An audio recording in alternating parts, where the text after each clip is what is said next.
Hello everyone. Chemistry class के अंदर आज फिर से आपका स्वागत है। आज हम नए लेसन के साथ में आए हैं। नया लेसन है क्लास 12 का डी और एफ ब्लॉक एलिमेंट, जो वेरी इंपॉर्टेंट लेसन है और वेरी सिंपल लेसन अपन कह सकते हैं, क्योंकि सबसे सरल लेसन इसके अंदर ये काउंट होता है। ज्यादा आपको इसके अंदर कोई चीजें याद आपको ये रखनी नहीं है। बिल्कुल सा सिंपल सा मैं जैसे आपको बताता जा रहा हूँ वैसे आप अपने कॉपी में नोट भी करते जाइए और उसको एक एक चीज को समझते जाइए। तो सबसे पहली बात अपन करते हैं डी ब्लॉक एलिमेंट क्या होता है। पीरियोडिक टेबल के अंदर 4 ब्लॉक अपने पास होते हैं, S block, P block, D block और एफ ब्लॉक। इन 4 ब्लॉक में से हम आज यहाँ पर पढ़ने वाले हैं डी ब्लॉक के एलिमेंट अपन पढ़ने वाले हैं। सबसे पहली बात अपन यहाँ पर करेंगे विद डी ब्लॉक के जो एलिमेंट है उसकी डेफिनेशन क्या होती है। डेफिनेशन आपको हमेशा बतानी है कि वे तत्व जिनका अंतिम इलेक्ट्रॉन जो है वो डी कक्षक में भरा जाता है तो उसे हम डी ब्लॉक के तत्व कहते हैं। आपसे किसी भी ब्लॉक की परिभाषा पूछ लेता है, आपको ये सिंपल सी लैंग्वेज है। एस का पूछा जाए तो एस के अंदर लास्ट इलेक्ट्रॉन जो एस में जाता है तो S block element, last electron P में जाता है तो पी ब्लॉक एलिमेंट, एफ में जाता है तो एफ ब्लॉक एलिमेंट। इसी प्रकार से डी में जा रहा है तो डी ब्लॉक के एलिमेंट अपन उसको कहेंगे। इन तत्वों को हम एक अन्य नाम से भी जानते हैं जिसको हम कहते हैं संक्रमण तत्व, ट्रांजिशन एलिमेंट कहा जाता है। ट्रांजिशन एलिमेंट हम क्यों कहते हैं तो इसके पीछे रीजन ये बताया गया है कि जो आवर्त सारणी है और आवर्त सारणी के अंदर 2 स्तंभ है अपने पास, एस ब्लॉक इधर होता है, पी ब्लॉक इधर होता है और इन दोनों के बीच के अंदर ये डी ब्लॉक यहां पर पाया जाता है। इस कारण से एक तो ये रीजन दिया, दूसरा रीजन ये दिया है कि जो डी ब्लॉक में जो अपन इलेक्ट्रॉन भर सकते हैं वो कितने भर सकते हैं, 1 से लगा करके 10 इलेक्ट्रॉन अपन भर सकते हैं। परंतु यहां पर ये बताया गया है कि यदि आपके पास डी में इलेक्ट्रॉन कितने हैं, 1 से लगा करके 9 है, यानी कि डी आपका पूरा भरा हुआ नहीं है, अपूर्ण डी कक्षक है, तो ही वो संक्रमण तत्व गिना जाएगा। जैसे ही D10 विन्यास वो प्राप्त कर लेता है तो संक्रमण तत्व या ट्रांजिशन एलिमेंट के अंदर काउंट नहीं होता है। यही डेफिनेशन लिखी है, क्योंकि ये एस और पी ब्लॉक के मध्य में पाया जाता है और इनका डी कक्षक अपूर्ण होता है। इस कारण से हम इसको संक्रमण तत्व कहते हैं, ट्रांजिशन एलिमेंट हम कहते हैं।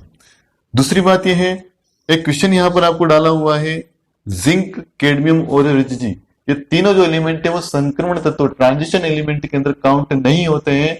इसके पीछे रीजन ये है कि इन सभी एलिमेंट का आप जब इलेक्ट्रॉन कॉन्फ़िगरेशन लिखोगे तो वो इलेक्ट्रॉन कॉन्फ़िगरेशन कैसा मिलेगा, D10 वाला मिलेगा, यानी पूर्ण डी कक्षक मिलेगा। इस कारण से इसको हम ट्रांजिशन एलिमेंट के अंदर संक्रमण तत्वों में हम काउंट नहीं करते हैं।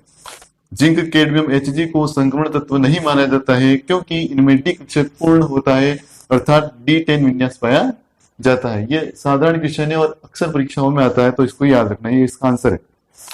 डी ब्लॉक तत्वों का नॉर्मल इलेक्ट्रॉन, ओवरऑल इलेक्ट्रॉन विन्यास, इलेक्ट्रॉन कॉन्फ़िगरेशन क्या होता है तो वो भी आप याद रखें। इसके अंदर n-1 D1 to 10 ns1 to 2, यानी एस में आपको नॉर्मली अपन 2 इलेक्ट्रॉन भरते ही हैं, डी में आपको 10 इलेक्ट्रॉन लगभग भरना ही है आपको। परंतु यहाँ जो एन की वैल्यू है वो यहाँ से क्या हो जाती है, 1 कम हो जाती है, क्योंकि डी जो होते हैं वो ऑर्बिटल, जैसे अपन कहे ना इसके कक्षकों को अपन यदि बनाए तो जैसे माना कि ये एस ऑर्बिटल है तो एस के अंदर वाला जो है आपका डी है, इस कारण से इसको हम एक कक्षक अंदर लेते हैं। ये वाली बात है। तो इस प्रकार से आप इसके नॉर्मल या सामान्य परिचय को, डी ब्लॉक एलिमेंट किसे कहते हैं, इसकी डेफिनेशन क्या होती है, कॉन्फ़िगरेशन क्या होता है और इन्हें किस नाम से जाना जाता है, ये इस वीडियो में। तो नेक्स्ट टॉपिक की हम बात करते हैं। हम जब डी ब्लॉक का जब सामान्य जनरल इंट्रोडक्शन अपन पढ़ने के बाद में नेक्स्ट बात अपन करते हैं, तो इसमें एक प्रॉब्लम हमारे सामने अक्सर आती है, कॉम्पिटिशन एग्जाम्स के अंदर भी क्वेश्चन पूछा जाता है कि क्रोमियम का इलेक्ट्रॉन कॉन्फ़िगरेशन क्या होगा, कॉपर का इलेक्ट्रॉन कॉन्फ़िगरेशन क्या होगा। तो वहां ऑप्शंस के अंदर हम गलत कर जाते हैं कई बार, क्योंकि हमारी नॉर्मल जो हैबिट होती है वही है कि क्रोमियम का जो एटॉमिक नंबर होता है वो होता है 24, कॉपर का होता है 29 होता है। नॉर्मली लिखने का जो तरीका है वो अपना ये आर्गन 18 4:3d4, 18, 20 और 24 हो जाता है। परंतु यहाँ पर क्या होता है कि एक सिंपल सी बात यहाँ पर आती है कि स्थायित्व, स्टेबिलिटी की बात आती है। तो ये जो कंपाउंड है या ये जो एलिमेंट है वो क्या करते हैं कि अपनी स्टेबिलिटी के लिए क्या करते हैं कि ये अपना जो इलेक्ट्रॉन है, एस जो ऑर्बिटल है वो अपना इलेक्ट्रॉन है वो 3D के अंदर ट्रांसफर कर देता है। अब क्यों करता है इस बात को भी आप समझ लीजिए। हमारे पास एक बात आती है कि हम हाफ फील्ड और फुल फील्ड ऑर्बिटल्स की बात करते हैं, तो जहां पर एस, पी, डी और एफ है, एस में टोटल इलेक्ट्रॉन पर 2 भर सकते हैं, टोटल 6 बढ़ सकते हैं, डी में 10 बढ़ सकते हैं और इसमें 14 अपर इलेक्ट्रॉन बढ़ सकते हैं। तो हाफ कितना हो जाएगा? 1, 3, 5 एंड 7। तो ये कॉन्फ़िगरेशन जहां पर भी मिलता है, इस कॉन्फ़िगरेशन का मतलब ये कि वो एलिमेंट हमेशा स्टेबल हो गया, यदि कॉन्फ़िगरेशन उसके पास है। तो इसी में क्या होता है कि यहाँ पर जो डी ब्लॉक एलिमेंट होते हैं उनकी ये जो एनर्जी लेवल होता है 3d और 4s इसका लगभग सेम होता है।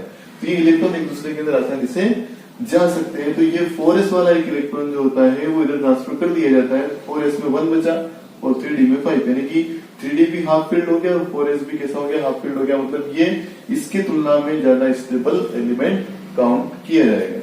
इसके बाद में आप 3d9 वाली कंडीशन में 18, 20 और 29। अब इसका भी आप इसको करेक्ट करेंगे तो इसका क्या हो जाएगा? इसको यदि आप एक इलेक्ट्रॉन यहाँ दे देते हैं तो ये फुल फील्ड हो गया और ये हाफ फील्ड हो गया। ये ज्यादा स्टेबल है, ये लेस स्टेबल, ये ज्यादा स्टेबल और ये लेस स्टेबल। तो इस प्रकार से इनके इलेक्ट्रॉन कॉन्फ़िगरेशन आप दोनों को, ये जो अपवाद जो दोनों दे रखे हैं, आपको इन दोनों अपवादों को याद रखना है। कई बार क्वेश्चन यहाँ से आता है। अगली बात, संक्रमण तत्वों के प्रॉपर्टीज क्या क्या हो सकती है, इनके गुण क्या क्या हो सकते हैं, उनको भी अपन एक एक करके डिस्कस कर लेते हैं। ये तत्व सभी धातु हैं, यानी कि डी ब्लॉक के अंदर आने वाले जितने भी एलिमेंट है वो सब क्या है? मेटल्स हैं। उनमें कोई भी ऐसा नॉन मेटल यहाँ पर कंपाउंड प्रेजेंट नहीं होता। दूसरी चीज, ये हीट एंड इलेक्ट्रिसिटी, विद्युत और उष्मा के दोनों के सुचालक होते हैं, कंडक्टर होते हैं। क्योंकि कोई भी मेटल होता है अपन जानते ही है, वो उष्मा से गर्म हो जाता है, करंट उसके अंदर आसानी से प्रवाहित हो जाता है। तो ये उष्मा के अच्छे सुचालक होते हैं। ये तत्व परिवर्तनशील ऑक्सीकरण अवस्था दर्शाते हैं। नया वर्ड आपके सामने आया, परिवर्तनशील ऑक्सीकरण अवस्था। परिवर्तनशील ऑक्सीकरण अवस्था का मतलब ये होता है कि ये अपनी ऑक्सीडेशन स्टेट जो होती है वो एक से अधिक प्रकार के ऑक्सीडेशन स्टेट को ये शो करते हैं। जैसे मैं कह सकता हूँ क्रोमियम 2+ भी बताता है, क्रोमियम 3+ भी बताता है ऑक्सीडेशन नंबर। मैग्नीज जो होता है वो अपन कह सकते हैं +1 से लगा करके Mn जो है +7 तक ऑक्सीडेशन नंबर दर्शाता है। तो ये अलग अलग कंपाउंड्स के साथ में, अलग अलग एलिमेंट्स के साथ में जब ये रिएक्ट करते हैं तो उसके अनुसार उसका ऑक्सीडेशन नंबर ये शो करते हैं। तो कहने का एक से अधिक प्रकार की ऑक्सीकरण संख्या दर्शाते हैं, इसलिए अपन इसको कहते हैं परिवर्तनशील, चेंजेबल ऑक्सीडेशन स्टेट है। ये तत्व उत्प्रेरकीय गुण दर्शाते हैं, यानी कि जितने भी जो मेटल्स हैं, जितने भी डी ब्लॉक के एलिमेंट है, वो कहीं ना कहीं किसी न किसी रिएक्शंस के अंदर एज ए कैटलिस्ट की तरह वो कार्य करते हैं। जैसे अमोनिया के अंदर अपन कहते हैं Fe है, मोलिब्डेनम है, ये ऐसे बहुत सारे एलिमेंट है, वेनेडियम पे है। तो ये सारे जो मेटल्स है वो एज ए कैटलिस्ट वर्क करते हैं। इनमें ऐसी पावर पाई जाती है कि किसी भी रिएक्शन को क्या कर सकते हैं? मोटिव कर सकते हैं, उसके वेलोसिटी को वो चेंज कर सकते हैं। नेक्स्ट पॉइंट है संकुल यौगिक। संकुल यौगिक बनाते हैं, मतलब कहने का मतलब क्या है? डी ब्लॉक के जो जितने भी एलिमेंट है उन सभी एलिमेंट्स के अंदर जो डी ऑर्बिटल होता है वो कैसा होता है? वैकेंट होता है। जब डी ऑर्बिटल वैकेंट होते हैं, इसके अंदर कोई भी जो लिगेंड है वो अपना इलेक्ट्रॉन डोनेट करके उसके साथ बॉन्डिंग कर सकता है। मतलब ये डी ऑर्बिटल वैकेंट है, रिक्त दिकक्षक पाए जाते हैं। इस कारण से इजीली क्या करते हैं? बॉन्डिंग कर लेते हैं। बॉन्डिंग करने के बाद में कॉम्प्लेक्स कंपाउंड का फॉर्मेशन ये करते हैं। ये तत्व अनुचुंबकीय गुण दर्शाते हैं। मैंने आपको लास्ट वीडियो में भी समझाया था कि प्रतिचुंबकीय क्या होता है, अनुचुंबकीय और क्या होता है।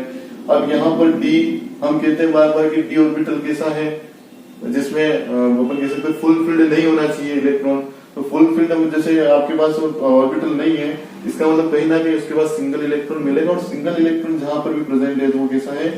अनुचुंबकीय गुण दर्शाने वाला होगा। इसके बाद में ये मिश्र धातुओं का निर्माण करती है, यानी एक से अधिक धातुएं मिलती है और नए मेटल का, नए कंपाउंड का निर्माण करती है। इसको अपन क्या कहते हैं? मिश्र धातु का अपन कह सकते हैं निर्माण करते हैं। जैसे अपन कह सकते हैं जो पीतल होता है, पीतल किससे बनता है? तांबा प्लस जिंक से बनता है। तो इस प्रकार से आपको ये चीजें याद रखनी, दो धातु मिलती है और एक नया यौगिक बन जाता है, तो वो एक नए प्रकार का मिश्र धातु होता है। इसको आप इसे याद भी रख सकते हैं, पिताजी, पिताजी से आप इसको याद भी रख सकते हैं। ये ट्रिक है।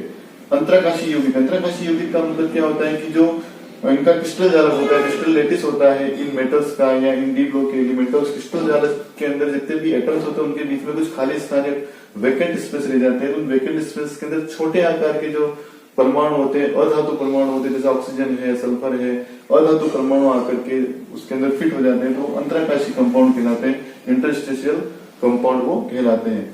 तो इनके इन सभी के बारे में एक एक चीज को अपन संकुल यौगिक क्यों बनाते हैं, अनुचुंबकीय गुण क्यों दर्शाते हैं, मिश्र धातु क्यों बनाते हैं, अंतराकाशी यौगिक क्यों बनाते हैं, इन सब क्वेश्चंस का आंसर हम एक अब जो अपना नेक्स्ट वीडियो आएगा उस नेक्स्ट वीडियो के अंदर मैं आपको सिखाऊंगा किस प्रकार के इसके आपको आंसर देने हैं, किस प्रकार से इसको सरलता से अपन पढ़ सकते हैं, किस प्रकार से हम इसको आसानी से याद कर सकते हैं।